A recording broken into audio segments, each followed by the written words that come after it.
जय श्री राम। जय हनुमान।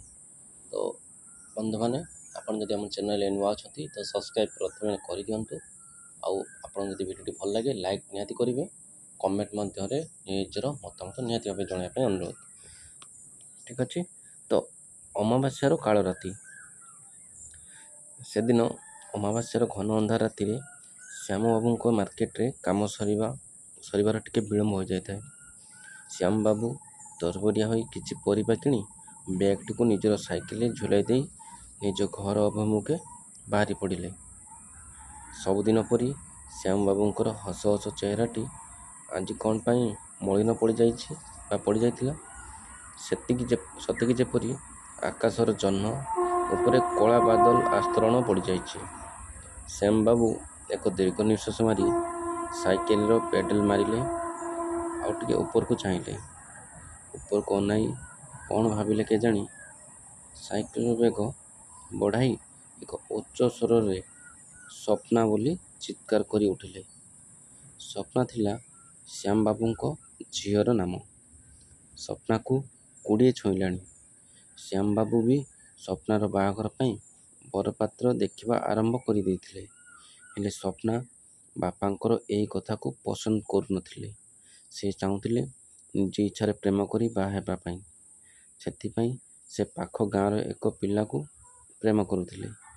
दुहे मिसी घर लुचि करी जाई बाहा हेबाकु स्थिर मध्य करि सारिथिले।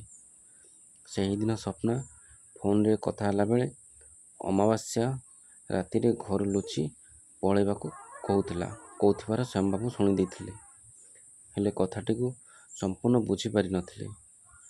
श्याम बाबू से दिन राति रे जेतेबेले आकाश को चाहिछंती श्याम बाबू आउ देखिजंती आकाश रे जह्न नाही। आउ जानी पारिले आज अमावास्या बोली। हठात श्याम बाबूंकर मने पड़िला झियो स्वप्नार से फोन रे कहूथिबा कथा। श्याम बाबू निजको आउ संभाली पारिलेनी।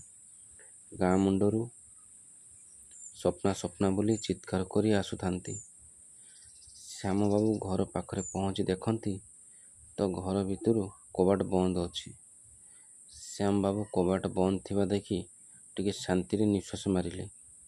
भाविले कि स्वप्ना निश्चय घर अछि। श्याम बाबू स्वप्ना को डाकुथांती कबाट खोलिबाकू, हेले भितरू किछि उत्तर आसु नथाए।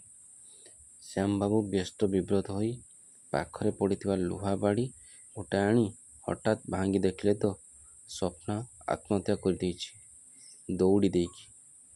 श्याम बाबूंकर चारि पाखरे जेपरि अंधार हो गला। निजको आयत्तरे रखि पारु नथांती श्याम बाबू। हठात श्याम बाबूंकर निर्जर पड़िला स्वप्नार पाद उपरे। स्वप्नार पाद देई बोही जाउथाए रक्तर सुଅ। श्याम बाबू किछि बुझिबा पूर्वरु आखि पड़िला टेबुल उपरे थिबा स्वप्नार रक्तभिजा चिठी। उपरे लेखा थिला, सेथिरे बापा मु किछि भूल करिनी, ताको मु भल पाउथिली, हेले ता सांग माने पाखरे मते बिकी देला। मु कष्ट सही न पारी आत्महत्या करिदेली बापा। एतिकी पढ़ु पढ़ु सते जेपरी श्याम बाबू को पाद तलु माटी खसीगला। सते जेपरी अमावास्यार कला आकाशटा श्याम बाबू उपरे फाटी पड़िला। झियो मुह को चाही हठात टली पड़िले श्याम बाबू। से दिन से काल अमावास्यार काल राति सिना दुईटी जीवन नहीं गला, हेले आजी समाजर प्रतिटी मुहूर्त साजिची काल अमावास्यार काल राति। प्रतिटी मुहूर्त जाउची केतेक स्वप्ना परी झियों जीवन। समय एबे चुप रहिबार नहे। स्वप्ना परी झियो माननकु से अमावास्यार राक्षस मानकटू बंचेबार। नारी को समाज आगरे मुंड टेकी ठिया हेबाकू साहाय्य करंतु। तो बंधु माने आपण मानकू जदि स्टोरीटा भल लगी थाए तो निश्चित भावे लाइक करंतु, कमेंट करंतु एवं शेयर करंतु। ये स्टोरी एक सत घटना को नहीं आधारित। यह एक स्टोरी बोली भावियोनी। जय जगन्नाथ।